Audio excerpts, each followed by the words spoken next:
Hello student, BA first year education second paper की class में आज मैं एक नए टॉपिक के साथ उपस्थित हूँ। आज के इस नए टॉपिक में मैं आपको बताने जा रही हूँ मुस्लिम शिक्षा के ही विषय में, लेकिन पार्ट थर्ड। इससे पहले हम मुस्लिम शिक्षा के पार्ट फर्स्ट और पार्ट सेकेंड को पढ़ चुके हैं। आज की क्लास में हम जानेंगे मुस्लिम शिक्षा के पार्ट थ्री के विषय में।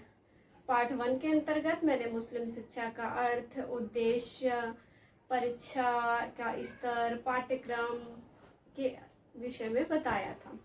ओके, एंड आज की क्लास में जो मैं आपको बताने जा रही हूँ वो सबसे पहले परीक्षा व्यवस्था के विषय में। ओके, परीक्षा व्यवस्था, इसके विषय में मैं बात करने जा रही हूँ। चलिए जानते हैं परीक्षा व्यवस्था क्या थी उस समय। मैंने वैदिक काल में भी आपको इसके बारे में बताया है, साथ ही साथ बौद्ध काल में भी बताया है। वैदिक काल की तरह और बौद्ध काल की तरह परीक्षा व्यवस्था इस समय भी वैसी ही थी, बहुत ज्यादा अंतर नहीं आया था। दैट मीन्स परीक्षा का जो या विद्यार्थी जो भी ज्ञान ग्रहण करते थे उसका मूल्यांकन किन आधारों पर किया जाता था, इसके विषय में मैंने बताया था कि जो छात्र का मूल्यांकन शिक्षक जो है उसकी क्रियाओं को देखकर तथा साथ ही साथ उसके द्वारा मौखिक ज्ञान के द्वारा ही उसके मूल्यांकन किया करते थे, जैसा कि वैदिक काल और बौद्ध काल में होता था। उसी तरह से जो है आपका मुस्लिम काल है, उसमें भी कोई लिखित परीक्षा प्रणाली नहीं थी, और इसी ही तरह यानी जैसा वैदिक काल में था, बौद्ध काल में था, उसी तरह से मुस्लिम काल में भी शिक्षक छात्र का मूल्यांकन उसकी क्रियाओं द्वारा, उसके ज्ञान के द्वारा किया करते थे। ओके, कोई उसके लिए लिखित परीक्षा प्रणाली नहीं थी।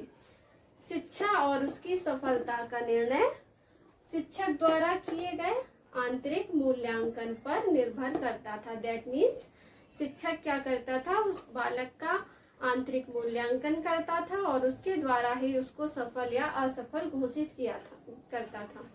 और जब मौखिक ज्ञान लेता था या मौखिक परीक्षा लेता था तो उसके अंतर्गत जो है उपाधियां मिलती थी। उन उपाधियों में से जैसा पहला लिखा हुआ इसमें, धार्मिक शिक्षा का जो ज्ञाता होता था उसको आलिम की उपाधि दी जाती थी।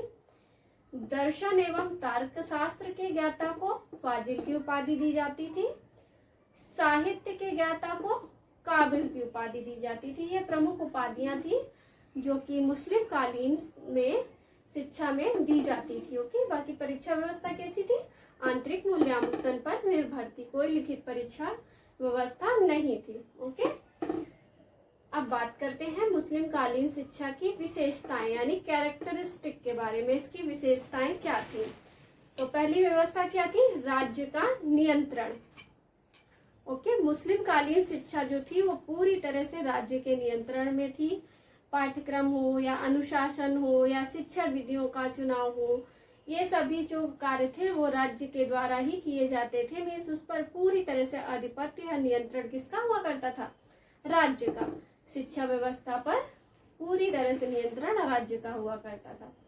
सेकंड बात करते हैं इसकी सर्वसुलभता का अभाव। सर्वसुलभता मीन्स सभी को उपलब्ध हो, ऐसी शिक्षा का अभाव था मुस्लिम काल में। मुस्लिम काल में ज्यादातर जो उच्च राजघराने के व्यक्ति हुआ करते थे या बालक हुआ करते थे उनको ही उच्च शिक्षा दी जाती थी, और सामान्य लोगों के लिए थोड़ा सा प्रबंध था या निषेध था। तो इस तरह से सर्वसुलभता का अभाव था, सभी लोगों तक शिक्षा नहीं पहुंच पाती थी। अरबी व फारसी भाषाओं को जो, इसके विषय में तो मैं पहले बता चुकी हूँ आपको कि प्राथमिक शिक्षा से ही शुरुआत किसकी कर दी जाती थी, अरबी व फारसी भाषाओं की। दैट मीन्स आपको प्राथमिक शिक्षा स्तर पर ही अरबी व फारसी भाषाओं को ज्ञान कराना शुरू कर देते थे, और इस तरह से जो है अरबी व फारसी भाषाओं पर जोर दिया जाता था। और उसका कारण भी था जिसके विषय में भी मैं बात कर चुकी हूँ। उसका कारण क्या था, इस्लाम धर्म का अधिक से अधिक प्रचार व प्रसार करना, जिससे कि संपूर्ण देश है एक मुस्लिम देश बन जाए और हिंदुओं का वहां से नामो निशान हट जाए। तो इस तरह से वो क्या करना चाहते थे, सिर्फ और सिर्फ इस्लाम धर्म का प्रचार व प्रसार।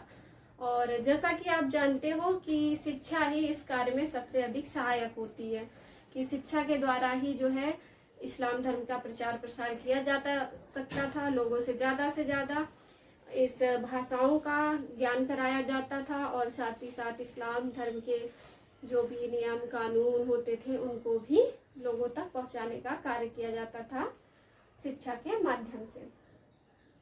नेक्स्ट बात करते हैं निःशुल्क व अनिवार्य शिक्षा। चूंकि शिक्षा कैसी थी, राज्य के नियंत्रण में थी, और राज्य के द्वारा जो है वो निःशुल्क व अनिवार्य शिक्षा प्रदान की जाती थी। इसमें छात्रों से किसी तरह का शुल्क नहीं लिया जाता था, और थोड़ा बहुत जो लिया भी जाता था, अगर कोई देने का इच्छुक होता था, या दान द्वारा भी है, जैसे राजा महाराजा हुआ करते थे, शासक हुआ करते थे, वो दान आदि अनुदान दिया करते थे, जिसके माध्यम से पूरी शिक्षा व्यवस्था चलती थी। ओके, इसलिए बालकों को या जो भी शिक्षा ग्रहण करते थे उनके लिए शिक्षा कैसी थी, निःशुल्क व अनिवार्य थी। अब हम बात करते हैं स्त्रियों की उच्च शिक्षा पर प्रतिबंध। स्त्रियों को प्राथमिक शिक्षा तो प्रदान कर दी जाती थी, लेकिन उच्च शिक्षा पर प्रबंध निषेध था या प्रबंध नहीं हो पाता था। उसका कारण यह था कि प्राथमिक शिक्षा जब प्रदान की जाती थी तब तो बालिकाएं छोटी छोटी हुआ करती थी, और जैसा कि आप जानते हो कि मुस्लिम काल में पर्दा प्रथा की व्यवस्था थी, और आज भी है। आप देखते होंगे आज भी मुस्लिम काल में या मुस्लिम वर्ग में क्या है, पर्दा प्रथा का प्रचलन है। बुर्का पहनकर निकलना, इस तरह की जो मान्यताएं अभी भी देखी जाती हैं। तो चूंकि बुर्का में भेजा जाता था, पर्दा प्रथा थी, इस वजह से मुस्लिमों जो स्त्रियां होती थी उनको उच्च शिक्षा प्राप्त नहीं हो पाती थी। कुछ को हो पाती थी, वो भी उच्च राजघराने की होती थी, और उनमें जो है मौलवी साहब जो होते थे वो खुद राजघराने जाकर या दरबार राजा के यहाँ जाकर शिक्षा देते थे, प्रदान किया करते थे। तो इस तरह से स्त्रियों पर उच्च शिक्षा का प्रतिबंध हो गया था, और वह उनका जो कह सकते हैं एक तरह से क्या था, साम्राज्य था, उनकी इच्छा थी, और साथ ही साथ ये पर्दा प्रथा की वजह से भी कहा जा सकता है। अब हम बात करते हैं दमनात्मक अनुशासन की। ओके, दमनात्मक अनुशासन के विषय में भी मैं बात कर चुकी हूँ। अनुशासन के अंतर्गत दमनात्मक अनुशासन क्यों होता था, कठोर नियमों का पालन करना पड़ता था, साथ ही साथ दंड की व्यवस्था थी, और इस तरह से मनोवैज्ञानिक न होने के कारण या मनोविज्ञान का प्रचलन न होने के कारण दमनात्मक अनुशासन था। छात्रों को कठोर अनुशासन में रहना पड़ता था, उनका पालन करना पड़ता था, जो कि बहुत ही जरूरी हुआ करता था।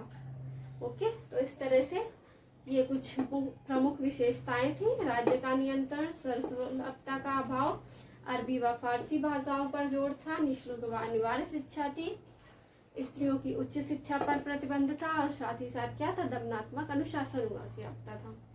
अब बात कर लेते हैं स्त्री शिक्षा में। स्त्री शिक्षा के विषय में मैंने अभी आपको बताया ही कि स्त्री शिक्षा कोई खास प्रगति नहीं कर सकी थी, और उसका कारण क्या था, पर्दा प्रथा या बुर्का। इस काल में स्त्री शिक्षा की विशेष प्रगति नहीं हो सकी, स्त्रियों को शिक्षा के विशेष अवसर नहीं प्रदान किए गए। उसका कारण क्या था, उसका कारण था पर्दा प्रथा, बुर्का आदि का होना।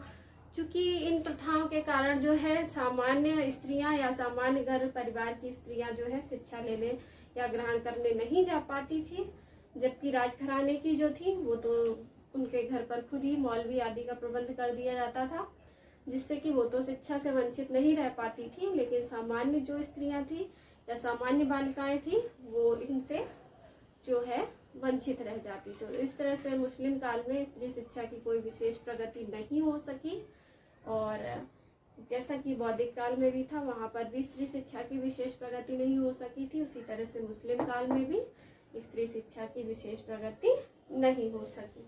ओके, तो ये कुछ आपकी विशेषताएं थी, और स्त्री शिक्षा के विषय में मैंने बताया। आगे क्लास में मैं नेक्स्ट टॉपिक के विषय में पढ़ाऊंगी, इसी के पार्ट 4 में मिलेंगे। चूंकि ये चैप्टर काफी लंबा है, तो एक और पार्ट में आपका पार्ट 4 में ये चैप्टर कंप्लीट हो जाएगा, और इम्पॉर्टेंट चैप्टर है जैसा मैंने पहले भी बताया था, तो इसलिए इसको बहुत अच्छे से पढ़ना है, चाहे वो वैदिक काल हो, चाहे वो बौद्ध काल हो, और चाहे वो मुस्लिम काल हो। ओके, तो मिलते हैं नेक्स्ट क्लास में। आज की क्लास में इतना, इसे पढ़िएगा, नोट करिएगा। Okay student, thank you.